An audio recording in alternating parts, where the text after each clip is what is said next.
Ouvinte e espectador do programa Gente que Fala, boa tarde, meio-dia, seja bem-vindo. Eu sou o Mauro Friesman, nós estamos no ar na Rádio Trianon, AM 740 de São Paulo e Rádio Universal, AM 810 de Santos. Você nos assiste pelas redes sociais, no Instagram e também no Facebook, além do nosso canal no YouTube. Aí no YouTube, clique no sininho para receber as notificações das nossas transmissões.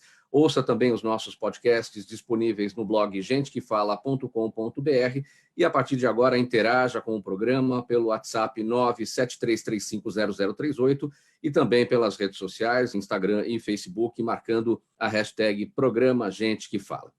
Hoje é quinta-feira, mais uma edição do Gente do MPD que Fala. É uma parceria nossa com o movimento do Ministério Público Democrático e o apoio da Câmara Brasileira de Diagnóstico Laboratorial, a CBDL. Os nossos convidados para essa nossa mesa de debates, de discussões dos nossos temas, o promotor de Justiça em Boa Vista, Dr. Márcio Rosa, diretor da Escola Superior do Ministério Público de Roraima e associado do Movimento do Ministério Público Democrático. Seja bem-vindo, promotor Márcio Rosa, mais uma vez ao Gente que Fala. Bom dia a todos, bom dia, Mauro, bom dia aos ouvintes e telespectadores, também aos convidados. É um prazer participar desse programa mais uma vez. Compondo também a nossa bancada de hoje, Neivia Justa, jornalista, influenciadora digital. Neivia, seja bem-vindo ao Gente que Fala. Muito obrigada, Mauro. É um prazer estar aqui com vocês hoje. Também com a gente, Leonardo Avritzer, cientista político. O Leonardo é professor da Universidade Federal de Minas Gerais, UFMG, que está em Belo Horizonte conversando com a gente. Seja bem-vindo, Leonardo. Muito obrigado, Mauro. Obrigado aí. E também com a gente, nós que agradecemos a presença. E também compondo a nossa bancada nesta edição, o Carlos Ballarati, doutor Carlos Ballarati, médico, patologista clínico, ex-presidente da Sociedade Brasileira de Patologia Clínica e Medicina Laboratorial e diretor do laboratório I9Med. Seja bem-vindo, doutor Ballarati. Tudo bem por aí? Tudo tranquilo. Boa tarde, Mauro. Boa tarde aos colegas do programa e boa tarde a todos os ouvintes. Será um prazer aqui discutir os temas com vocês. Então, vamos abrindo aqui com o nosso primeiro tema para a nossa conversa, para as nossas análises.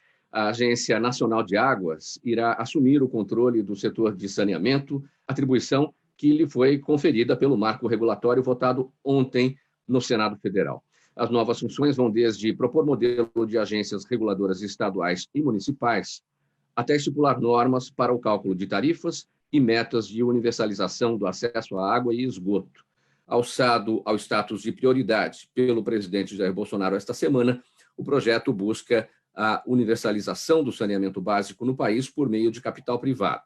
Atualmente, 100 milhões de brasileiros não têm acesso à coleta de esgoto e 34 milhões vivem sem água tratada em suas casas.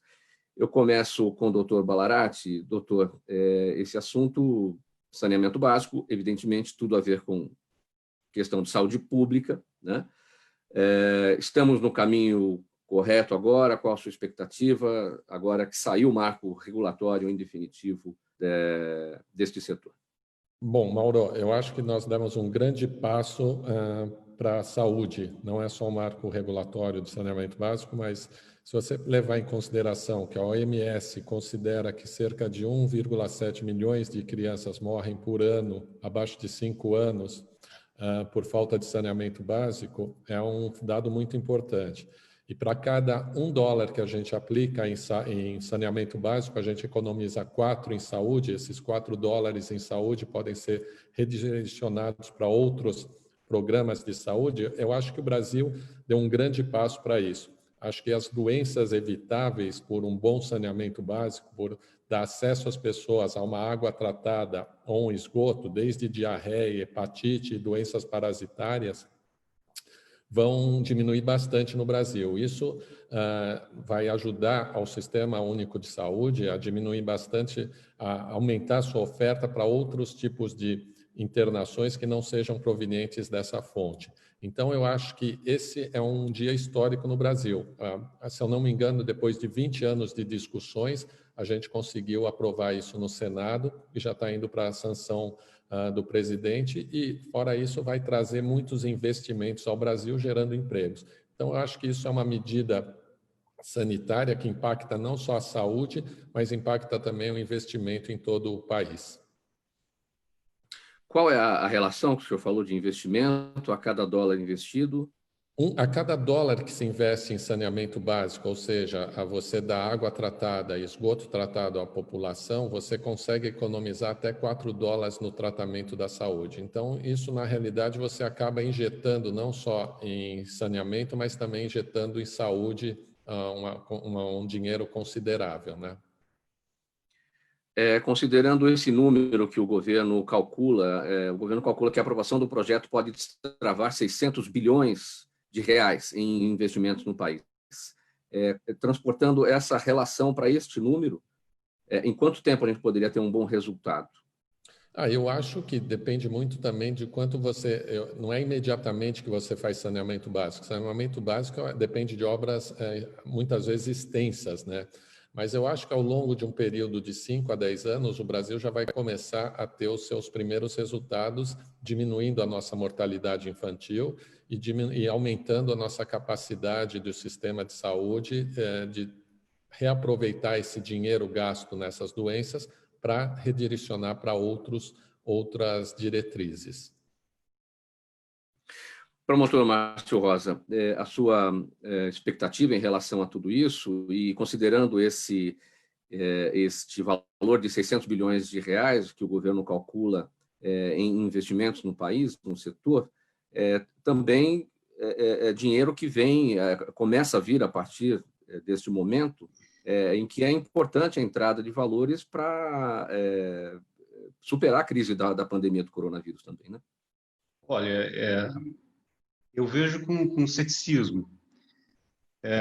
Eu não tenho o mesmo otimismo que o colega Carlos, porque a gente vê que as agências têm que funcionar bem, e a gente vê também que há casos em que há falta de gestão.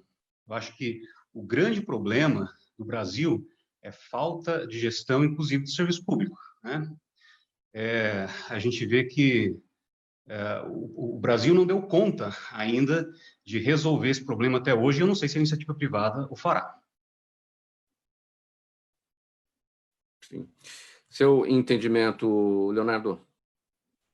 Então, eu também tenho um certo ceticismo. Eu acho, na verdade, depende mais da regulação e da política tarifária. Mas a verdade é que a experiência brasileira de privatização de serviços públicos é muito ruim, né? Especialmente a do setor elétrico, por exemplo, com grandes aumentos de tarifa sem investimentos, né?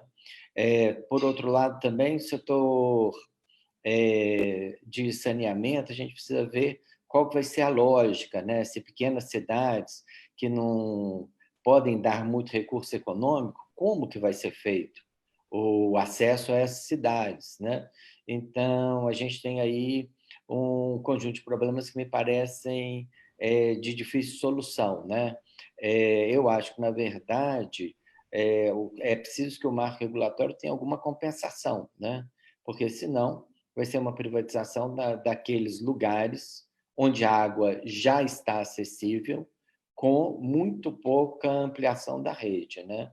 Então, precisamos tomar muito cuidado para não gerar, na verdade, simplesmente um aumento de tarifa daqueles que já utilizam. Vale a pena dizer que o Chile tem um marco regulador parecido e uma parte grande da população pobre não tem acesso à água, e isso tem influenciado no alto número de casos da Covid-19 no país. Essa Mauro, sua observação... Desculpa, mas eu acho que todo saneamento... Desculpa, Não, é que eu ia só complementar. Eu? Pode ir lá, promotor. Quem pediu a palavra? Então, a experiência que a gente tem visto, até importante, legal que tem vários lugares do Brasil aqui no programa, porque, como disse o Leonardo, uma coisa é onde tudo já funciona e você faz uma concessão para a iniciativa privada para essas áreas e tudo vai continuar funcionando relativamente bem. Mas o Brasil é imenso, é um continente, nós temos vilarejos onde só se alcança com avião, com canoa, com barco. Essas empresas vão chegar até lá, elas vão cumprir essa parte, porque na lei, no marco regulatório, está isso, realmente eles têm que chegar até lá. Mas efetivamente vão chegar, e aí há um espaço de quase 2 décadas para que se cumpram todas essas determinações desse marco regulatório. Sei lá, eu não sou otimista porque a impressão que eu tenho é que vão protelando isso e quando chegar lá depois, quase no final do prazo, vão dizer, não deu, e simplesmente se revoga a concessão e aquelas populações que não tinham água potável, encanada e nem saneamento básico vão continuar sem esgoto e sem água por falta de gestão. Eu acho que a gente tem lidado, o Ministério Público lida muito com questões relacionadas a políticas públicas, lida muito com questões relacionadas à improbidade administrativa, e o fato de transferir isso para empresas privadas não exclui a possibilidade de corrupção, não exclui a possibilidade de má gestão, não exclui a possibilidade de crimes contra a administração pública praticados por essas empresas privadas. Então, por isso, meu ceticismo. Agora, o marco regulatório, eu li os pontos principais, não é uma lei ruim. O Brasil tem muitas leis boas. A grande questão é se isso realmente vai sair do papel. E aí eu penso que nós, do Ministério Público, vamos ter um papel importante nisso, de cobrar que a lei se cumpra, que as agências cumpram o seu papel, que os gestores públicos cumpram o seu papel e que as empresas privadas façam o que tem que fazer. Nívia, otimista ou não, nem tanto? A gente já percebeu aqui uma divisão entre alguns aqui na nossa conversa. Qual que é a sua percepção? Eu estou do lado do otimismo sempre, Mauro, e até porque toda a minha carreira foi feita na iniciativa privada, então eu ao contrário alguns dos meus colegas aqui, eu acho que a gente precisa acreditar, precisa ser otimista, sem nenhum idealismo, com muito senso de realidade e sabendo que também é responsabilidade nossa cobrar que isso seja feito. Eu vejo, quando você vê ter 100 milhões de pessoas, ou seja, quase metade da população brasileira não tem acesso a saneamento básico, e não tem por quê? Porque nunca se investiu em saneamento básico. Como se dizia quando eu era criança, a obra de político para a reeleição tem que ser vista. Mas a gente precisou enfrentar uma pandemia da proporção inédita que a gente está vivendo para perceber que isso é um problema absoluto de necessidade primária. As pessoas precisam ter acesso a saneamento, precisam ter acesso à água tratada para poder até sobreviver a futuras pandemias. Então, eu vejo com muito otimismo, inclusive como uma iniciativa que pode melhorar, inclusive, se for bem gerenciada, esse governo pode deixar um legado para esse país, que até agora não mostrou a que veio, a não ser a polarizar e dividir o país, mas esse pode ser um início de alguma coisa de esperança que pode, de fato, mudar a realidade do país. Então, eu vejo com muito otimismo. Nívia, o marco legal não obriga a concessão ao setor privado. Você acha que, nas duas atuações, né, do setor privado em determinados lugares, do setor público em outras, a gente vai ter dois cenários diferentes e comprometendo as metas de eficiência e universalização? Eu acredito que o setor privado vai ter muito interesse em investir num projeto como esse no Brasil, desde que o governo sinalize com algum grau de seriedade e de verdade no que está sendo proposto. Eu acredito, e aí vou puxar a sardinha para o meu lado, eu acredito muito no senador Tasso Gereissati, né, meu conterrâneo cearense, na seriedade que ele traz a todos os assuntos que ele defende. Então, eu acredito que teremos grandes defensores e vigilantes dessa questão e que vai ser uma coisa mais para a iniciativa privada, sim. Valara, você tinha pedido a palavra, impressão minha, para a gente concluir. Não, eu gostaria de acrescentar, Mauro, eu tive duas experiências na vida. Primeiro que eu morei na África muito tempo, 6 anos, e morei também no Nordeste brasileiro, 2 anos. E eu vi a falta que o saneamento básico faz. As pessoas morrem por não terem acesso à água, morrem por não terem acesso a esgoto tratado e morrem de doenças chamadas doenças evitáveis, que podem ser evitadas, já o próprio nome diz, por questões de saneamento básico. Agora, cabe ao Estado e à sociedade gerenciar essa gestão e cobrar dos participantes desse marco que façam um trabalho bem feito. É a mesma coisa, você prefere andar numa rodovia que está privatizada e ter toda a segurança ou andar numa rodovia esburacada que seja do governo? Aí é uma decisão de cada um vai fazer sua decisão. É claro que se você conseguir fazer que esse marco funcione 100%, seria maravilhoso. Se não for, a gente tem que, como sociedade, cobrar isso. Agora, não podemos deixar 100 milhões de brasileiros, de irmãos que não tiveram as mesmas condições que nós tivemos, abandonados. Então, eu acho, continuo sendo otimista, e eu acho que é função nossa, como sociedade, cobrar isso e fazer a gestão, cobrar a gestão, eficácia das agências para fazer que isso funcione. Você está no programa Gente que Fala, aqui na Rádio Trianon, AM 740 de São Paulo, Rádio Universal, AM 810 de Santos. Hoje, quinta-feira, edição do Gente do MPD que Fala, parceria nossa com o movimento do Ministério Público Democrático e o apoio da Câmara Brasileira de Diagnóstico Laboratorial. Além das rádios, também na internet, nas redes sociais, no Instagram, no Facebook e no YouTube, no nosso canal no YouTube.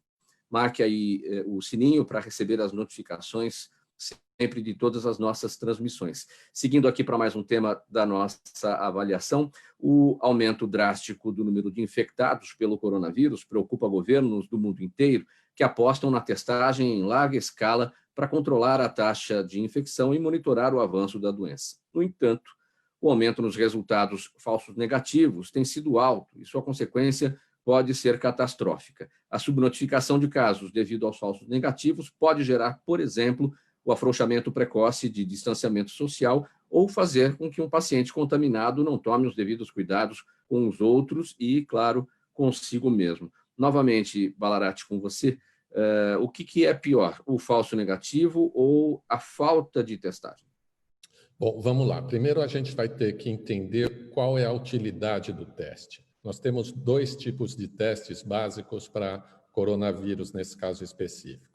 Um teste que a gente chama de biologia molecular, que é o famoso PCR, RT-PCR, ele tem uma indicação para ser feito até o 14º dia do surgimento dos sintomas. E ele pesquisa o antígeno viral. Esse é o teste de diagnóstico.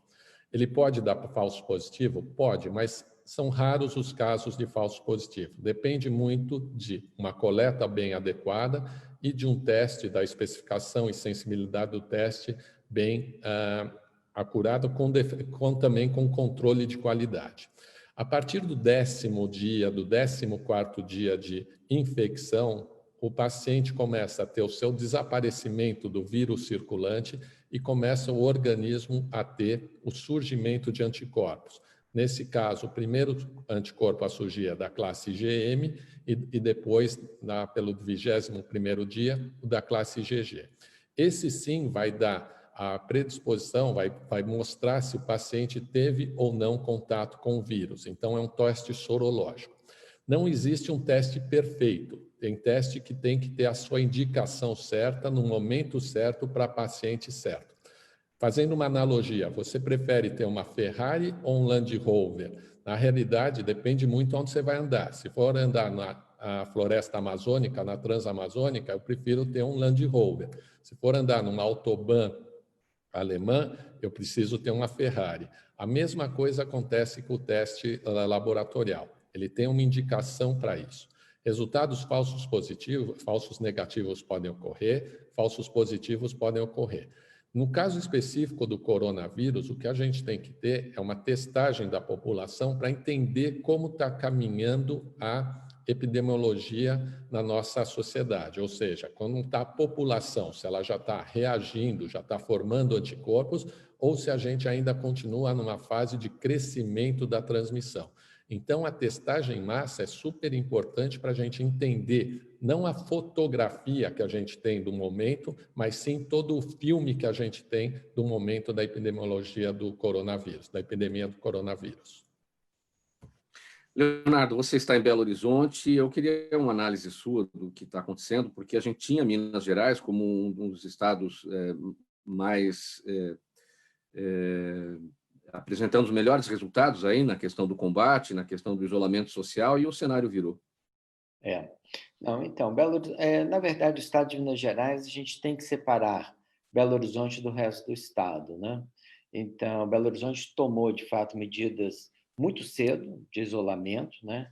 E a gente viu em diversos casos, não só no Brasil, como no exterior, que quanto mais cedo as medidas de isolamento foram tomadas, melhores foram os resultados, né? Mas o estado de Minas Gerais acabou tendo uma política muito ambígua, né? Assim,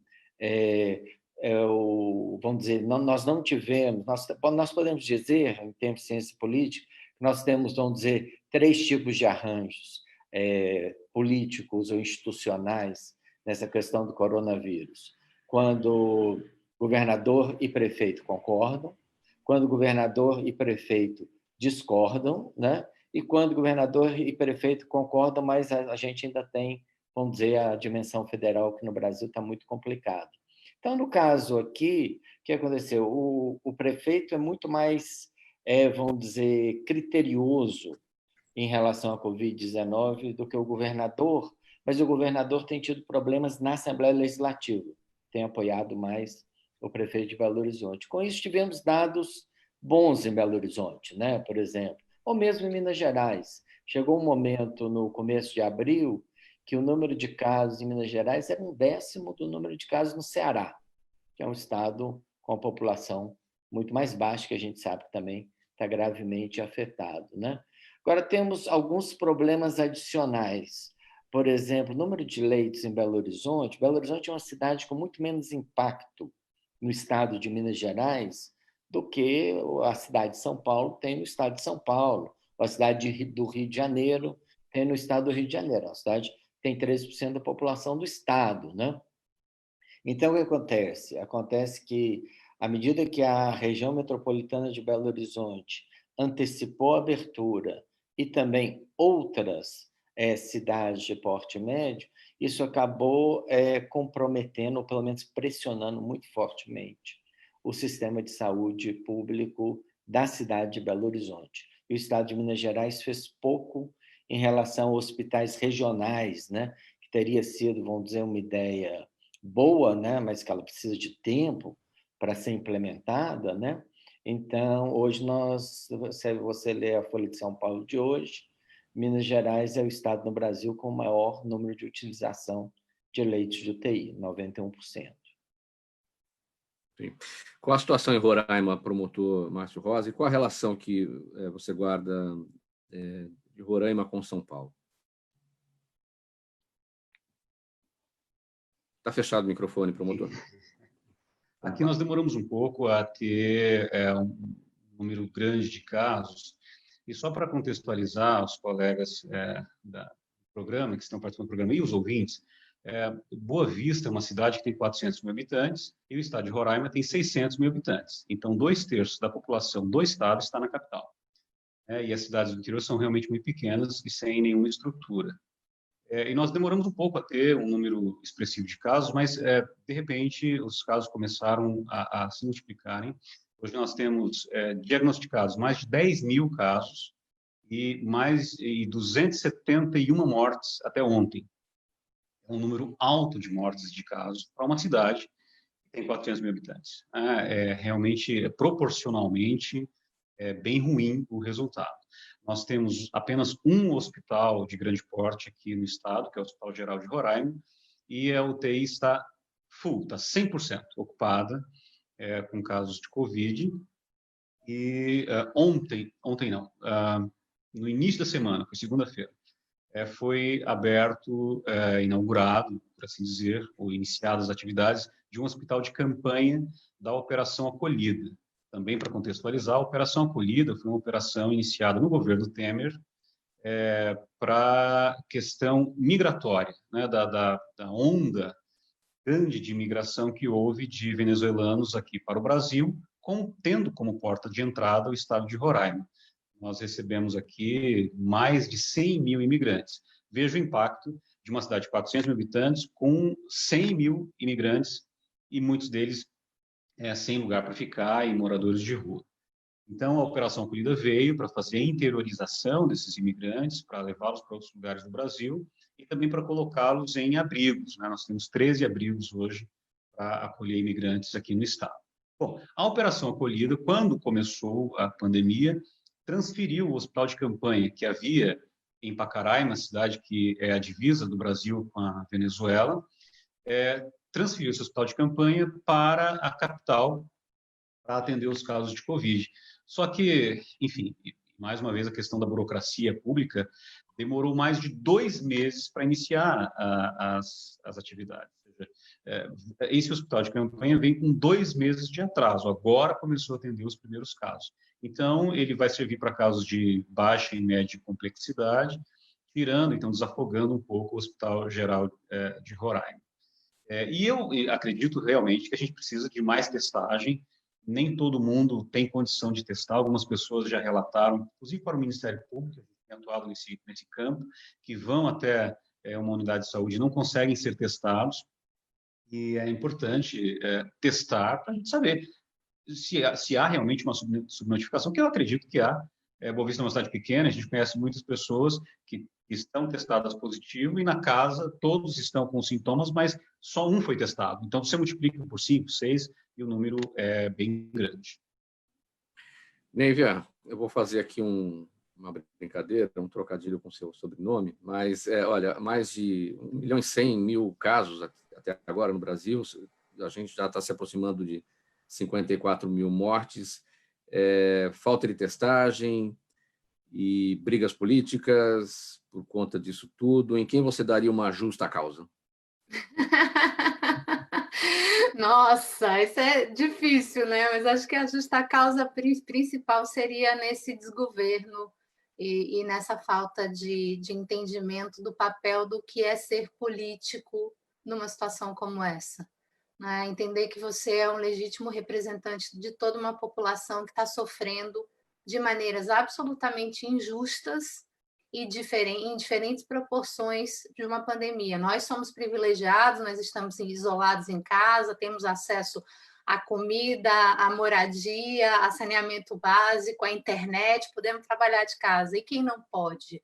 Então, quando eu vejo, quando eu escuto e assisto, obviamente, todos os dias, essa briga política entre governador e prefeitos, entre presidente da República e governadores, eu me sinto muito desalentada como cidadã brasileira de ver tudo isso que está acontecendo. E percebo também que quando o governo se entende e entende qual é o seu papel prioritário nesse momento, as coisas fluem melhor. Ninguém tem todas as respostas, é inédito o que a gente está passando, mas a gente tem que entender que a gente tem que buscar os dados, como disse o nosso colega aqui, entender o filme que está passando, né? Qual é a tendência de fato que a pandemia está passando na nossa realidade para poder ter as medidas corretas. Então, quando eu olho, por exemplo, e foi citado aqui o Ceará, como eu sou cearense, minha família está toda lá, eu estou muito atenta ao que acontece lá. Eu vejo o governo e os prefeitos se entendendo, mas eu vejo também uma testagem maior, e por isso os números do Ceará, segundo eles, são muito maiores, porque eles estão testando mais, e de fato estão. E vejo também a precariedade, quando agora sai da capital e vai para o interior, o quanto a falta de saneamento básico no interior, nesses interiores do nosso país, afetam a proliferação da doença. Então, justa causa para os políticos brasileiros que precisam entender qual é o papel deles para salvar a população. Mas para todos ou para um presidente que nega, desarticula o Ministério da Saúde e passa 5 semanas sem ter ministro? Acho que alguns são mais responsáveis que outros. Sim, mas acho que cada um, quando eu vejo em níveis estaduais, como você mesmo falou, um prefeito que pensa de um jeito e tem mais rigoroso, um governador, eles precisam se entender, a população precisa ser priorizada. Sim. Mas nós temos um serviço unitário de saúde, um SUS, que exige coordenação ao nível federal. E essa coordenação ao nível federal não existindo, coloca o nosso país numa situação muito difícil, né? Então, assim, existem alguns que são mais responsáveis do que outros. Sim, sim, sem dúvida, sem dúvida. Não tenho como discordar de você. Na realidade, a gente perdeu uma grande chance de transformar essa pandemia num momento de união e transformar num momento de polarização. É inconcebível algumas atitudes, por exemplo, que nem a Neiva estava comentando, as pessoas não usarem máscara. Eu não estou me protegendo, eu estou protegendo o meu próximo quanto a isso. Quanto às questões políticas, é incrível que a política acabou sobrepondo as questões técnicas. Uhum. Isso a gente tem que tentar voltar atrás. Sem dúvida nenhuma, todos têm as parcelas de culpa. Agora, quando um não quer, dois não brigam também. Então, eu acho que a gente ainda tem como resgatar esse momento de união e transformar esse país num país melhor, sem polarizações políticas ou polarizações de ideias. Eu acho que a gente tem, pela primeira vez, a gente tem um inimigo comum, entre aspas, um inimigo. E a gente não está usando isso como sociedade para se unir, combater e se transformar numa sociedade melhor. A gente está se transformando numa sociedade dividida. Concordo, Balarati. Acho que a gente precisa entender e ter um senso de comunidade. É uma super oportunidade que a gente está tendo e que a gente precisa trazer para a consciência isso. Né? Nós nunca tivemos esse senso de comunidade e é inconcebível para mim, do meu ponto de vista, que políticos que nós colocamos para nos representar estejam priorizando suas plataformas políticas, seus interesses pessoais, ao invés de priorizar o bem da sociedade brasileira. Pessoal, seguindo aqui para mais um tema, o IBAMA registrou 2.518 autuações ambientais entre janeiro e maio. É uma queda de 54% em relação ao mesmo período de 2019, que já havia registrado a menor marca desde 2000. O valor dos autos de infração caiu para 390 milhões de reais. No mesmo período de 2019, foi de 1 bilhão e 60 milhões de reais, uma queda de 63%. Também de janeiro a maio, os alertas de desmatamento subiram 35% em relação ao ano passado e chegaram a cobrir a área recorde de 2.034 quilômetros quadrados. E em 2019, o Brasil registrou o maior desmatamento em 11 anos. Promotor Márcio Rosa, menos multas, mais desmatamentos, também menos fiscais. O IBAMA não arrecada mais do que 5% das multas que se aplica. Esse é o cenário. O que vai acontecer? Um desastre. O que vai acontecer é o aumento desenfreado do desmatamento e com consequências em todas as áreas, inclusive na economia, né? Eu não sei, mas tem muitas coisas acontecendo, muitas coisas bizarras acontecendo na política brasileira contemporânea. E uma delas é a gente perceber a ministra da Agricultura tendo falas mais ecológicas, entre aspas, do que o ministro do Meio Ambiente. A ministra da Agricultura disse que o Brasil pode produzir muito mais sem derrubar nenhuma árvore mais. E isso é verdade, é fato, né? E essa fala tinha que estar na boca do ministro do Meio Ambiente. Então, é mais uma dessas coisas, repito, bizarras, distópicas que estão acontecendo na política brasileira contemporânea. E o desastre será grande porque existe uma consciência se formando no mundo inteiro, no consumo mundial, de que o produto tem que ser sustentável, que o produto tem que vir de algum lugar, que não tenha havido destruição do meio ambiente. E se os produtos brasileiros começarem a ter o carimbo do desmatamento, da destruição, isso vai prejudicar ainda mais a economia. Estou dando aqui um palpite porque eu não sou da área econômica, mas eu sou um cidadão que observa essas coisas. Do ponto de vista jurídico, Mauro, é lamentável porque isso...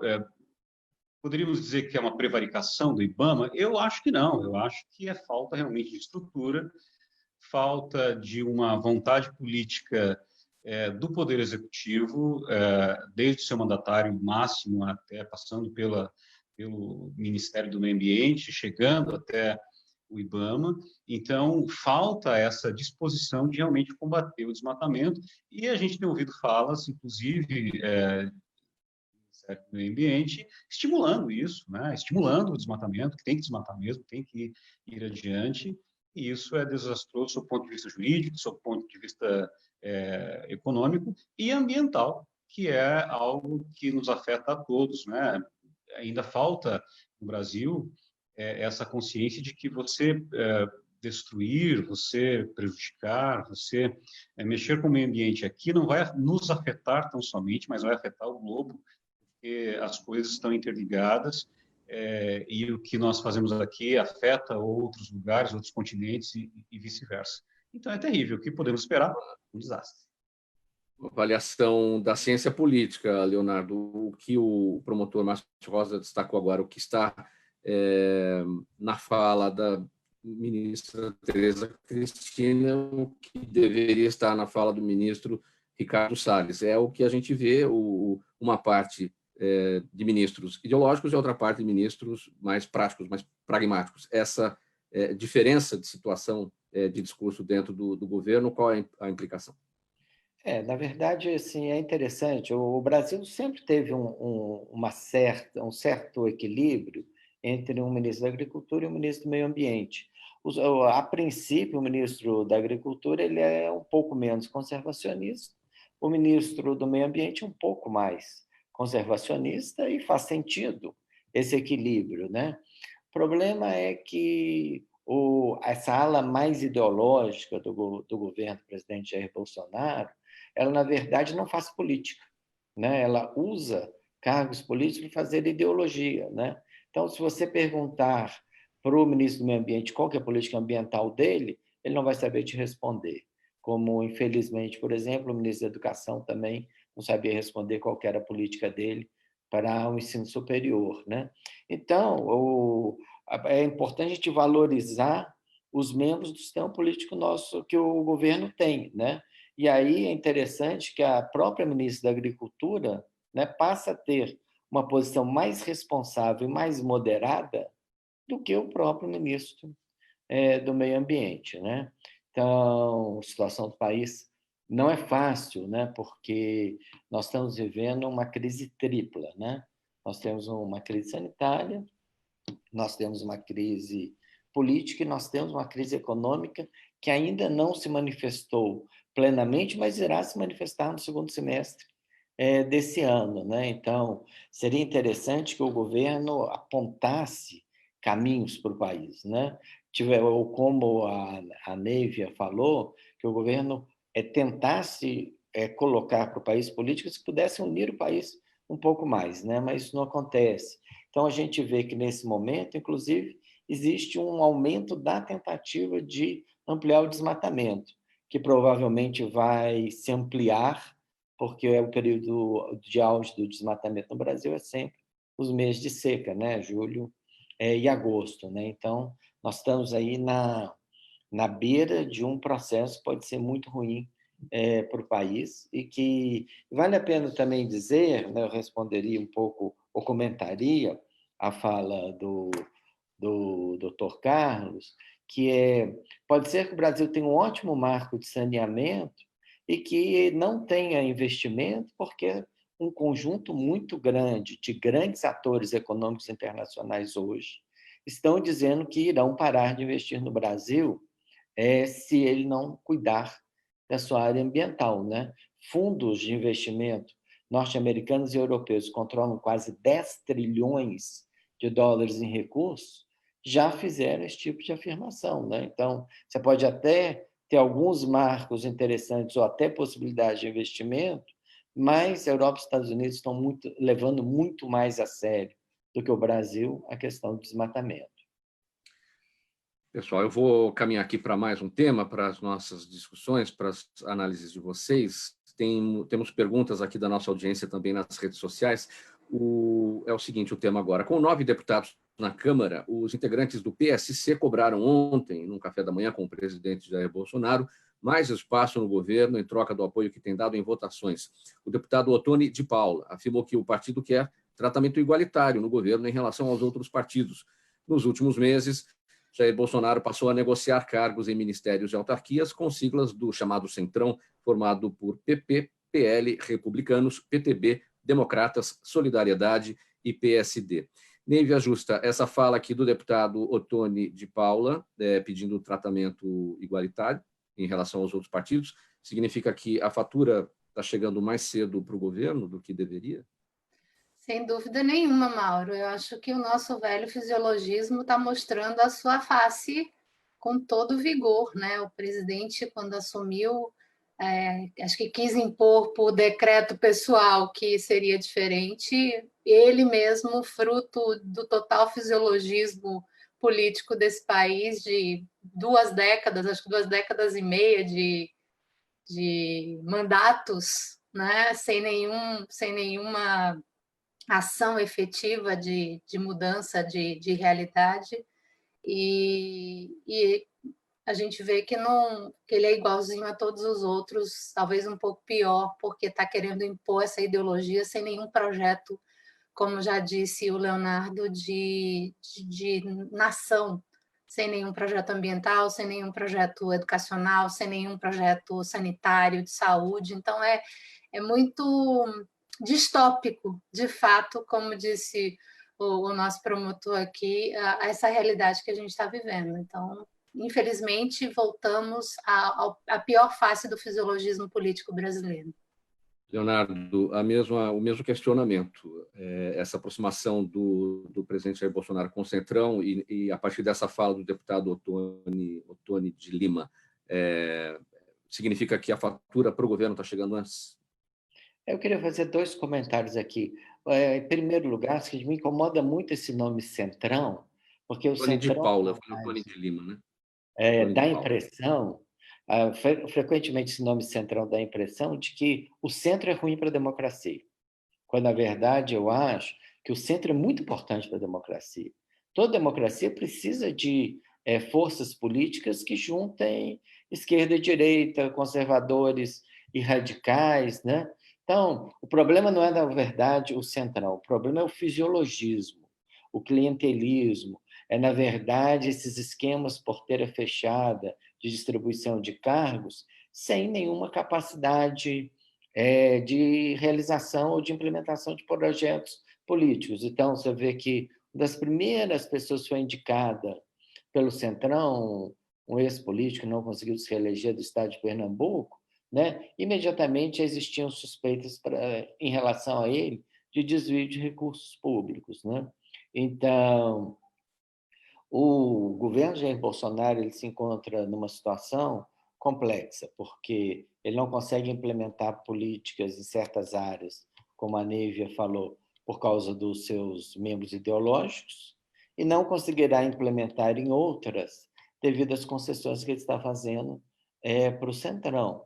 E, ao mesmo tempo, membros da equipe econômica começam a jogar a toalha, né? Como foi o caso do Monsueto de Almeida aí na semana passada, né? Então, não está muito claro o que vai sobrar do governo aí nas próximas semanas ou meses, né?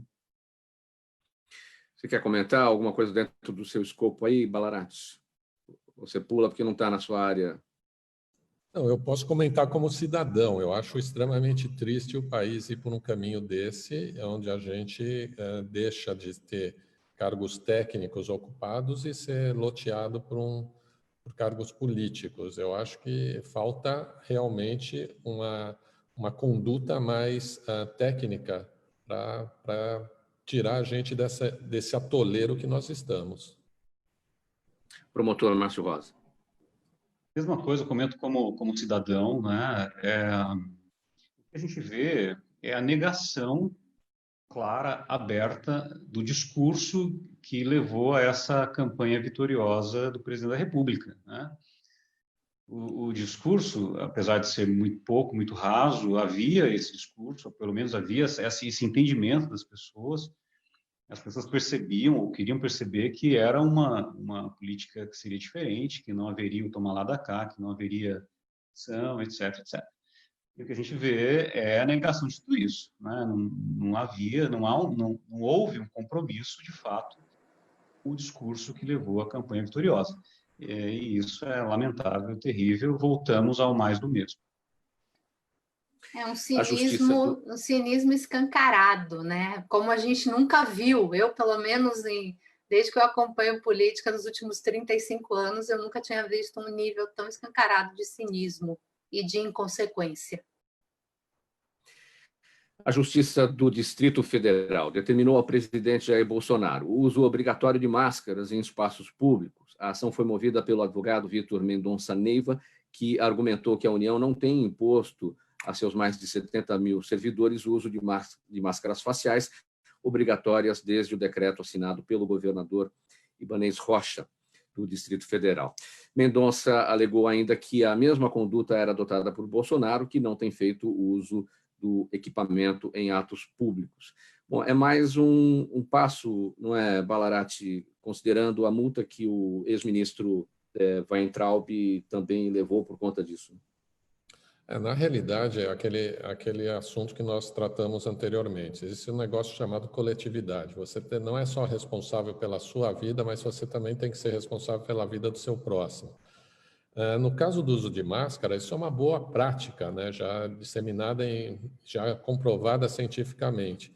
E ainda se tratando de um presidente, onde a figura pública tem a responsabilidade de uma imagem, eu acho que o uso de máscara pelo presidente deveria ser, no mínimo, uma boa prática feita por ele. E é lamentável que a gente tenha que ir até a justiça para obrigar um negócio que seria um negócio chamado de bom senso, né? Eu acho que, sem dúvida nenhuma, todo cidadão tem que usar máscara, não só para proteger a ele, mas proteger as pessoas que estão ao redor dele, porque a gente sabe que a eficácia da máscara é comprovada e diminui muito a contaminação, a disseminação do vírus. Então, eu acho que quando você está num cargo público ou uma figura pública, você tem que dar o exemplo. E, nesse caso, você tem que dar o exemplo positivo. Nívia, o não uso da máscara é quase uma subversão, ou seja, a máscara ou a falta dela o símbolo, é um símbolo de que eu apoio ou não apoio o presidente e, portanto, eu vou fazer o que ele fizer? Eu acho que vai além, Mauro. Eu acho que a figura, como o Carlos falou, a figura do presidente, eu gosto muito de uma frase do Confúcio que diz que a palavra mobiliza, mas o exemplo arrasta, alguma coisa assim, né? E quando eu vejo, e pensando do ponto de vista, as pessoas todas que eu vi sem máscara ontem na rua, que a gente estava comentando quando eu saí ontem aqui em São Paulo, a pé, eram todas pessoas que você via claramente que não eram pessoas trabalhadores, que não necessariamente têm o privilégio que nós temos. E estavam todos sem máscaras, os que eu vi. Veja só, eu vejo o presidente da República, a autoridade máxima do país, sem máscara. Se ele está sem máscara, não oferece perigo, a minha leitura. Então, eu posso ficar sem máscara também. Aí que está o poder do exemplo. Eu não diria que é uma subversão, eu acho que uma parte que acompanha a comitiva do presidente é uma adesão a esse modelo ideológico de negação da realidade, né, de minimização do poder e do impacto da doença, mas a grande maioria da população que não tem o acesso à informação que nós temos, segue o exemplo do líder.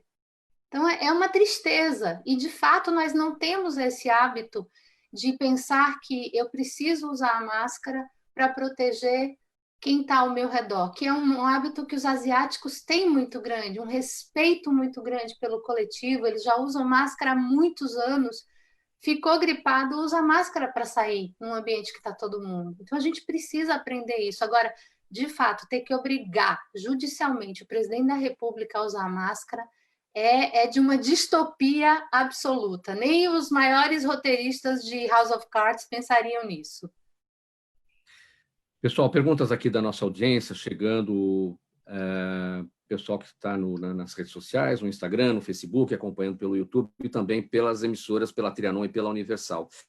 Promotor Márcio, o Sérgio está em Santana, é um bairro da Zona Norte aqui de São Paulo, pergunta por que a Justiça negou o pedido do Ministério Público de Roraima para que o governo e a Prefeitura de Boa Vista fossem obrigados a decretar o lockdown. É Sérgio de Santana. Bem objetivamente, promotor.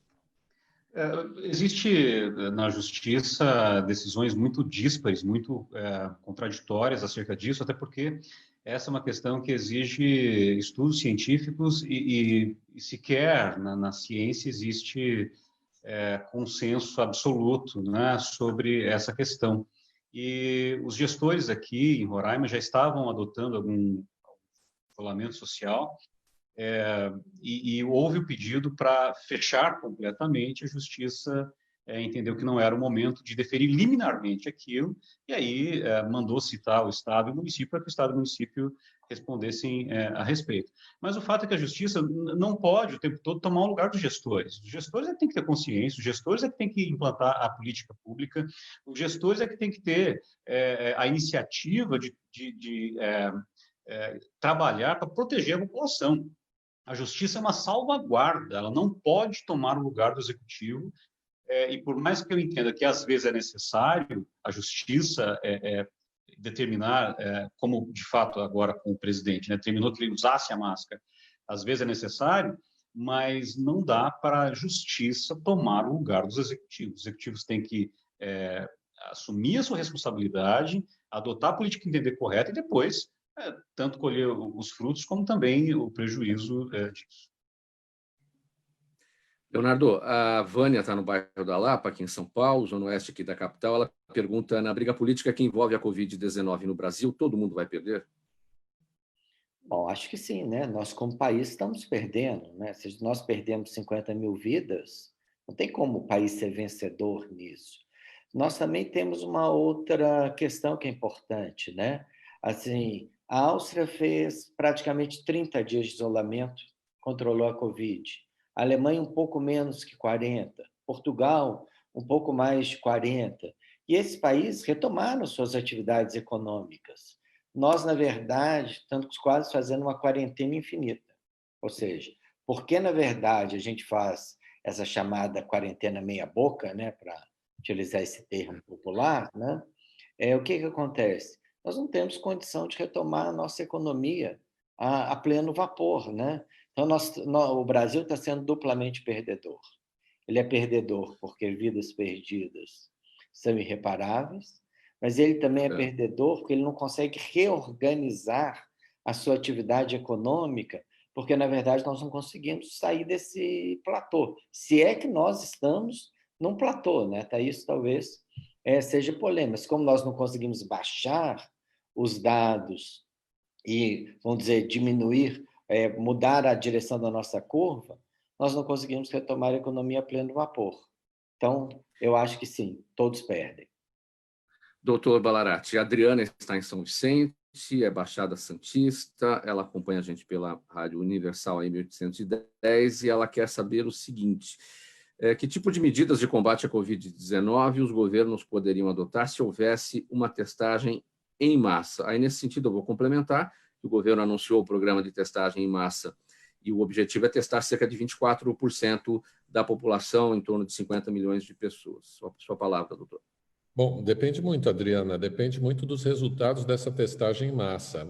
A partir do momento que você tem a testagem feita, você vai ter o quadro de quantos pacientes já estão imunes, quantos pacientes já estão com doença, e aí você vai tomar desde as medidas mais tranquilas, ou seja, as medidas mais tranquilas de liberar as pessoas, ou medidas mais duras de lockdown. Depende muito dos resultados. Por isso que a testagem em massa é super importante. E por isso que a acessibilidade aos testes, principalmente aos testes sorológicos, deve ser expandida de uma maneira que a gente conheça o perfil sorológico da nossa população. E a partir daí a gente consegue tomar medidas cabíveis que possam controlar a pandemia.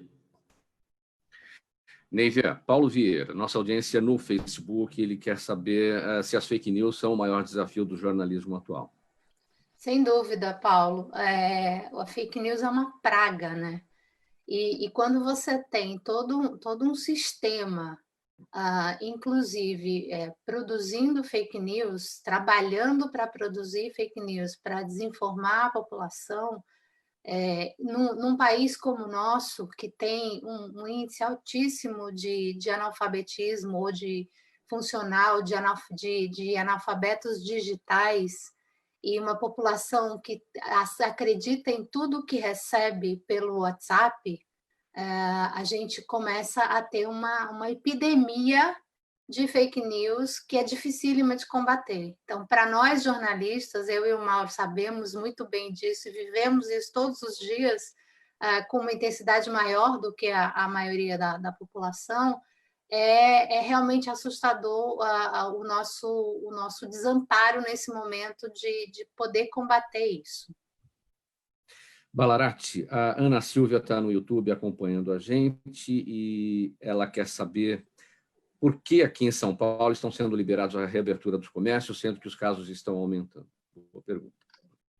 Uma boa pergunta, mas eu não sou o gestor da cidade, eu não posso responder. O que eu gostaria de falar é que eu acho que pode ser uma medida prematura. Isso pode causar problemas daqui a 14 dias, quando você pode ter uma nova onda de infecção.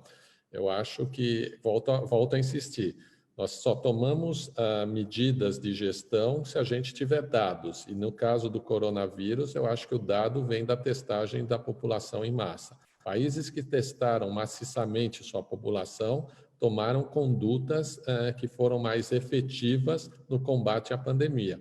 Posso citar o exemplo da Coreia do Sul. Nosso tempo se esgotando, pessoal, vamos partir aqui para as despedidas. Já que você está com a palavra, doutor Balarati, sua palavra final, bem objetivamente.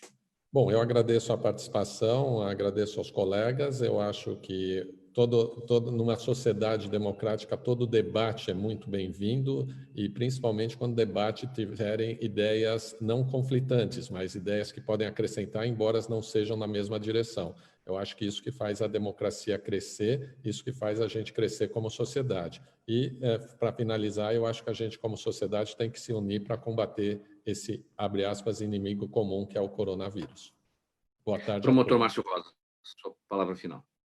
Obrigado também, mais uma vez, Mauro, pelo convite, participar, e também do MPD, para estar participando aqui. O MPD, que é o Ministério Público Democrático, ou seja, uma instituição comprometida com a democracia, com o debate, com o diálogo, com a conversa. E fica de tudo que a gente conversou, uma coisa importante, é preciso ter empatia, né? Talvez o que falta nessas pessoas que não têm a consciência ainda de que precisam cuidar para cuidar do outro, é essa empatia, é esse cuidado com o coletivo, para que a gente possa sair dessa quarentena infinita, como disse o Leonardo, o mais rapidamente possível. Muito obrigado, um abraço a todos. Leonardo Avritzer, sua palavra final. Então, também queria agradecer ao Mauro o convite de participar do programa, também dizer que eu acho que foi um debate muito produtivo, nem todas as ideias foram iguais e nem precisam ser, né? O importante é que a diversidade produza, né, opiniões, né, diversificadas, é disso que a democracia se faz, né? E esperar que nós, na verdade, consigamos, né? Que é superar a pandemia e melhorar a ideia de senso coletivo no nosso país. Neiva Justa. Muito obrigada, Mauro, e aos colegas pela participação. Sempre um aprendizado a participar do programa, e eu queria deixar uma dica para as pessoas que estão preocupadas com as fake news, que sigam as redes cordiais. É um movimento para trabalhar a questão das fake news. Nunca acredite numa informação, cheque antes. Termina aqui essa edição do programa Gente que Fala desta quinta-feira. Hoje, mais uma edição do Gente do MPD que Fala, parceria nossa com o movimento do Ministério Público Democrático e o apoio da Câmara Brasileira de Diagnóstico Laboratorial. Agradecimento em nome de toda a equipe do Gente que Fala, ao promotor de justiça em Boa Vista, Márcio Rosa, a Neiva Justa, jornalista e influenciadora digital, o cientista político Leonardo Avritzer e o médico patologista clínico Dr. Carlos Balarati.